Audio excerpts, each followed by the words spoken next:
இயேசுவின் குரலூழியம் வழங்கும் அனுதின மன்னா. ஸ்திரப்படுத்த வல்லவராகிய இயேசு கிறிஸ்துவின் பரிசுத்த நாமத்திற்கு மகிமை உண்டாவதாக. இந்த அருமையான வேளையிலே வேதத்திலே நாம் பார்க்கும் பொழுது 11ஆவதாக இயேசு கிறிஸ்து நம்மை ஸ்திரப்படுத்த வல்லவர் என்று மிக அருமையாய் சொல்லப்பட்டிருக்கிறது. ஆகையினாலே தான் எப்படி அவர் நம்மை ஸ்திரப்படுத்த வல்லவராய் இருக்கிறார் என்று நாம் சற்று சிந்திக்கிற பொழுது வேதம் சொல்லுகிறது, ரோமர் 16:26 சுவிசேஷத்தின்படி ஸ்திரப்படுத்த வல்லவர் என்று நாம் பார்க்கிறோம். ஆம், இந்த உலகத்திலே சீர்கெட்டு கிடந்த நம்மை, வழிதப்பி போய் கொண்டிருந்த நம்மை தேவனுடைய நற்செய்தியாகிய சுவிசேஷத்தின்படி நம்மை ஸ்திரப்படுத்த வல்லவராய் அவர் இந்த உலகத்துக்கு வந்தார். ஆம், அதனாலே தான் பாவிகளை ரட்சிக்க இயேசு கிறிஸ்து உலகத்துக்கு வந்தார். காப்பாற்றுவதற்காக, பரிசுத்தப்படுத்தி கிறிஸ்து இயேசுவுக்குள் ஸ்திரப்படுத்துவதற்காக இந்த உலகத்திற்கு இயேசு வந்தார் என்று நாம் பார்க்கிறோம். ஆகையினாலே தான் வேத புஸ்தகத்திலே 1 கொரிந்தியர் 1:8 நாம் பார்க்கிற பொழுது, குற்றம் சாட்டப்படாதபடிக்கு முடிவு பரியந்தம் ஸ்திரப்படுத்த வல்லவர். எவ்வளவு அருமையான ஒரு வார்த்தை பாருங்கள். நாம் இந்த உலகத்திலே எந்த விதத்திலும் குற்றம் சாட்டப்படக்கூடாதபடிக்கு முடிவு பரியந்தம், நம்முடைய வாழ்க்கையின் முடிவு பரியந்தம் அருமையானவர்களை நம்மை ஸ்திரப்படுத்த வல்லவர். ஏனென்றால் துவக்கமும் முடிவும் அவருடைய கரத்தில் இருக்கிறது. விசுவாசத்தை துவக்குகிறவரும் முடிக்கிறவரும் அவராயிருக்கிறார். ஆனபடியினாலே அருமையான தேவனுடைய பிள்ளைகளே, வேதத்தை நாம் கண்ணோக்குகிற பொழுது 2 தெசலோனிக்கேயர் 3:3 நாம் பார்க்கிற பொழுது, தீமையை நின்று விலக்கி உங்களை ஸ்திரப்படுத்த வல்லவர் என்று நாம் பார்க்கிறோம். ஆகையினாலே இந்த அருமையான நல்ல நாளிலே நம்முடைய வாழ்க்கையிலே, நம்முடைய ஜீவியத்திலே தீமையிலிருந்து நம்மை விலக்கி ஸ்திரப்படுத்த வல்லவர் என்று நாம் பார்க்கிறோம். இந்த உலகத்திலே நாம் பார்க்கின்ற பொழுது பலவிதமான தீமைகள், பலவிதமான பாவங்கள், பலவிதமான சாபங்கள், பலவிதமான தேவனுக்கு பிரியமில்லாத காரியங்கள், பலவிதமான துன்மார்க்கமான காரியங்கள், ஏமாற்றுகிற காரியங்கள், மோசம் போக்குகிற காரியங்கள், வஞ்சிக்கிற காரியங்கள், இப்படியாக பல விதங்களிலே அருமையானவர்களே வரும்பொழுது அந்த தீமையை நின்று விலக்கி நம்மை ரட்சிக்க ஸ்திரப்படுத்த வல்லவராய் இருக்கிறார் என்று நாம் பார்க்கிறோம். ஆகையினாலே தான் வேத புஸ்தகத்திலே 1 பேதுரு 5:10 நாம் பார்க்கும் பொழுது, பாடு அனுபவிக்கிற உங்களை சீர்படுத்தி ஸ்திரப்படுத்த வல்லவர் என்று நாம் பார்க்கிறோம். இந்த உலகத்திலே தேவனுடைய பிள்ளைகளாகிய நம்முடைய வாழ்க்கையிலே பாடுகள், உபத்திரவங்கள், வேதனைகள், பலவிதமான நெருக்கங்கள், பலவிதமான நிந்தைகள், அவமானங்கள், கண்ணீர், கவலைகள், கடன் பிரச்சனைகள், திருமண பிரச்சனைகள், குடும்ப பிரச்சனைகள், பலவிதமான ஏமாற்றங்கள், நம்பி நன்மை செய்து பாடு அனுபவிக்கிற காரியங்கள், நிந்தைகளை அனுபவிக்கிற காரியங்கள், இவை எல்லாவற்றிலும் இருந்து நம்முடைய பலவீனங்கள், சுகவீனங்கள், சோதனைகள், வேதனைகள், இவை எல்லாம் அருமையானவர்களே இப்படிப்பட்ட பாடுகளில் இருந்து இந்த உலகத்திலே உங்களை சீர்படுத்தி சிறப்படுத்த வல்லவர் என்று வேதம் சொல்லுகிறது. ஆகையினாலே தான் சங்கீதம் 10:17 நாம் பார்க்கும் பொழுது, சிறுமைப்பட்டவனுடைய இருதயத்தை ஸ்திரப்படுத்த வல்லவர் என்று நாம் பார்க்கிறோம். வாழ்க்கையில் சிறுமைப்படுகிற ஒவ்வொரு மனிதனுடைய வாழ்க்கையிலும், ஒவ்வொரு சகோதரனுடைய வாழ்க்கையிலும், ஒவ்வொரு சகோதரியுடைய வாழ்க்கையிலும் அருமையானவர்களை அவர் ஸ்திரப்படுத்த வல்லவர். சிறுமை என்று சொல்லும் பொழுது வெளியே சொல்ல முடியாதபடி, வெட்கத்தை வெளியே சொல்ல முடியாதபடி, தன்னுடைய வேதனை வெளியே சொல்ல முடியாதபடி, தன்னுடைய துக்கத்தை வெளியே சொல்ல முடியாதபடி, தன்னுடைய பிரச்சனை வெளியே சொல்ல முடியாதபடி, தன்னுடைய பாடுகளை, அவமானங்களை வெளியே சொல்ல முடியாதபடிக்கு அருமையானவர்களை சிறுமைப்படுத்தப்பட்டதை நாம் பார்க்கிறோம். வேத புஸ்தகத்திலே நாம் பார்க்கிற பொழுது ஏசாயா சொல்லுகிறான், அவர் நமக்காய் சிறுமைப்படுத்தப்பட்டார். ஆம், அவர் வாய் திறவாதவரை போல் இருந்தார் என்று வேதம் தெளிவாய் சொல்லுகிறது. அவர் ஒன்றுக்கும் வாய் திறக்கவில்லை. அதே போல இன்றைக்கு சிறுமைப்படுத்தப்பட்டு வாய் திறவாதமல் வேதனையோடு கூட அந்த உள்ள இருதயத்தை காண்கிற தேவன் இன்றைக்கு உங்களோடு பேசி கொண்டிருக்கிறார். ஆனபடியினால் அதை தேவ சமூகத்தில் ஊற்றுவீர்களானால் நிச்சயமாக விடுவிக்க உண்மையுள்ளவராய் இருக்கிறார், சிறப்படுத்த வல்லவராய் இருக்கிறார். அப்போஸ்தலர் நடபடிகளின் புஸ்தகம் 17:5 நாம் பார்க்கும் பொழுது, என் நடைகளை உமது வழியிலே ஸ்திரப்படுத்த வல்லவர். ஆம், நம்முடைய நடைகள், நம்முடைய பார்வைகள், சிந்தனைகள், பேச்சுகள், ஜீவியங்கள், செயல்கள், எண்ணங்கள், அருமையானவர்களே, பரிசுத்தமான பார்வைகள், பரிசுத்தமான எண்ணங்கள், பரிசுத்தமான பேச்சுகள், தெய்வ பயத்தோடு கூடிய ஜீவியங்கள் நம்முடைய வாழ்க்கையிலே காணப்படுமானால் அவர் நம்முடைய நடைகளை ஸ்திரப்படுத்த வல்லவர். எந்த காலடிகள் வழுவிடாமல் அவர் காத்திட வல்லவர் என்று பக்தன் சொல்லுகிறான். ஆனபடினாலே நம்முடைய காலடிகள் வழுவாதபடிக்கு, நம்முடைய ஜீவியம் வழிவிலகாதபடிக்கு, நாம் சீர்கெட்டு போகாதபடிக்கு, அருமையானவர்களே, நம்முடைய வாழ்க்கையை அவர் ஸ்திரப்படுத்த வல்லவராய் இருக்கிறார். ஆகையினாலே தான் சங்கீதங்களின் புஸ்தகம் 27:14 கர்த்தருக்கு காத்திரு, அவர் உன்னை ஸ்திரப்படுத்துவார் என்று வேதத்திலே பார்க்கிறோம்.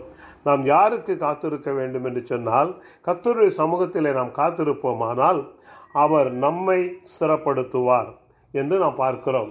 ஆம், கர்த்தருக்கு காத்திருக்கும் பொழுது அவர் ஸ்திரப்படுத்த வல்லவராய் நமக்கு மேலான வல்லமைகளையும் கிருபைகளையும் ஞானத்தையும் தந்து அவர் நம்மை பலப்படுத்துகிற கிறிஸ்துவாய் இருக்கிறார்.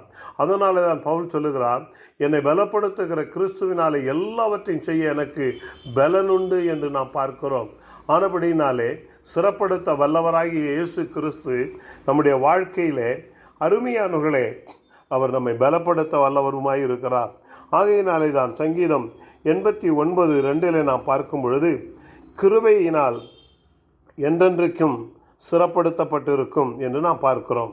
நாம் தேவனுடைய கிருபையினால் மாத்திரம்தான் ஸ்திரப்படுத்தப்பட முடியும். கிருபை என்பது அருமையானவர்களே, அது தேவனுடைய பெரிதான ஒரு ஈவு. ரட்சிப்பு எப்படி ஒரு தேவனுடைய ஈவோ, அதே போல இந்த கிருபை என்பது தேவனுடைய ஈவு, தேவன் நம்மேல் வைத்த தயவு, தேவன் நம்மேல் வைத்த இரக்கம். ஆனபடினாலே அந்த தேவனுடைய இரக்கத்தையும் தயவையும் நம்முடைய வாழ்க்கையில் இந்த கிருபையினாலே நாம் பெற்றுக்கொள்ளுகிறோம். ஆம், ஆகையினாலே தான் வேதத்தில் நாம் கண்ணோக்குகிற பொழுது வேதம் தெளிவாய் சொல்லுகிறது. நீதிமொழிகளின் புஸ்தகம் 20:18 நாம் பார்க்கும் பொழுது, ஆலோசனையினால் எண்ணங்கள் ஸ்திரப்படுத்தப்படும் என்று நாம் பார்க்கிறோம். எவ்வளோ அருமையான ஒரு காரியம் பாருங்கள். ஆகையினாலே தான் அருமையானவர்களே, ஆலோசனை நம்முடைய வாழ்க்கையில் முக்கியம். இன்றைக்கு அநேகருடைய ஜீவியத்தில், அநேகருடைய வாழ்க்கையில் நல் ஆலோசனைகளை கேட்பது அரிதான ஒரு காரியமாக இருக்கிறது. நல்ல ஆலோசனைகள் சொன்னால் அவர்களை வெறுக்கிறவர்களாயும் காணப்படுகிறார்கள். ஆம், இவர்கள் என்ன எனக்கு ஆலோசனை சொல்வது? நான் என்ன படிக்காத முட்டாளா? நான் ஒன்றும் தெரியாதவனா? நான் வேதம் தெரியாதவனா? நான் சத்தியம் தெரியாதவனா? என்றெல்லாம் அநேக வேளைகளிலே சகோதரர்களே, சகோதரிகளே, நீங்கள் இருதயத்தில் நினைக்கலாம். ஆனால் வேதத்தில் நாம் பார்க்கும் பொழுது ஆலோசனையினால்தான், ஆம், அநேக ஆலோசனைக்காரர்கள் இருந்தார்களே ஆனால் ஆம், நம்முடைய வாழ்க்கை ஆசீர்வதிக்கப்பட முடியும். ஆனபடினாலே தான் நம்முடைய வாழ்க்கையிலே நம்முடைய யுத்தம் செய்யும் பொழுது நல் ஆலோசனை செய்து யுத்தம் செய் என்று சொல்லி வேதமும் தெளிவாய் சொல்லுகிறது.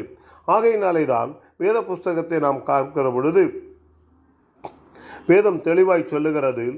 லூக்கா எழுதின சுவிசேஷம் 22வது அதிகாரம் 32வது வசனத்தை நாம் பார்க்கிற பொழுது, உன் சகோதரனை ஸ்திரப்படுத்து. ஆம், உன்னோடு கூட பழகுகிறவர்களை, உன் வீட்டில் இருக்கிறவர்களை, உன் புருஷனை, உன்னுடைய மனைவியை, உன்னுடைய பிள்ளைகளை, உன் உடன் பிறந்தவர்களை, உன்னுடைய நண்பர்களை, உன்னுடைய உறவினர்களை, உன்னோடு கூட பழகுகிறவர்களை நீ என்ன செய்ய வேண்டுமாம்? நீ அவர்களை கிறிஸ்து இயேசுவுக்குள் சிறப்படுத்த வேண்டுமாம்.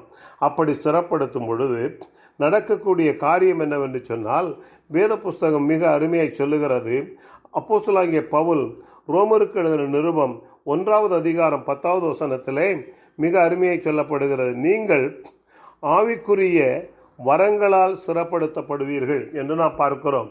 ஏதோ சபைக்கு போனோம், ஏதோ சபைக்கு வந்தோம் என்று இராதபடிக்கு சபையில் நாம் ஆவியில் நிறைந்து செபிக்கிற பொழுது தேவனுடைய கிருபை வரங்களை கேட்டு நாம் பெற்றுக்கொள்ள வேண்டும். நாம் தனித்து காத்திருந்து செபித்து தேவனுடைய கிருபை வரங்களை பெற்றுக்கொள்ள வேண்டும். ஆம், வரங்கள் முக்கியமான ஒன்று. ஆனபடினாலே அற்புதங்களை நடப்பிக்கிற வரங்கள் பார்க்கிறோம்.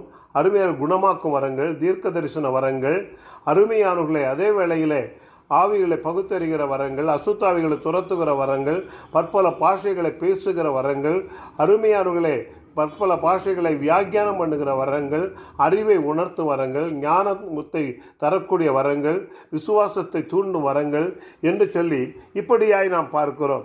இந்த வரங்களை நாம் பெற்று என்ன செய்ய வேண்டுமாம்? மற்றவர்களுக்கு பிரயோஜனமாய், தேவனுக்கு மகிமையாய் நம்முடைய வாழ்க்கை காணப்பட வேண்டும். அதனாலே தான் அருமையானவர்களே, நீ விசுவாசித்தால் தேவனுடைய மகிமையை காண்பாய் என்று சொல்லி யோவான் 11:40 நாம் பார்க்கிறோம்.